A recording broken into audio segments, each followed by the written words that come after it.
Welcome back to the channel. In this video, I'm going to create a quick head-to-head comparison review between these two distro platforms, which is Pop OS and Nobara. So let's quickly dive into it. Talking about Pop OS in 2025 is a polished Automate-based distro design for productivity and performance with stealing window management, great for NVIDIA and AMD GPU support, and strong out-of-the-box features. It's perfect for developers, creators, and gamers who want a modern, efficient workflow. The downside is that it can be resource heavy and its heavy support, while Solid isn't as specialized as gaming first distros.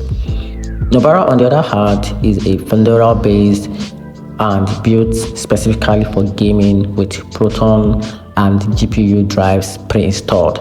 It's hassle-free for gamers who just want to play without extra setup, and its recent move to a rolling release keep its update.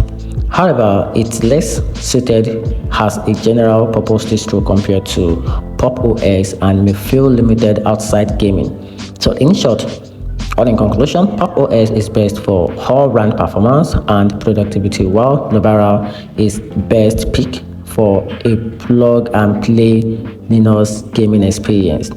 And that's it. Hope you find the video helpful. Turn on the notification button and subscribe for more reviews.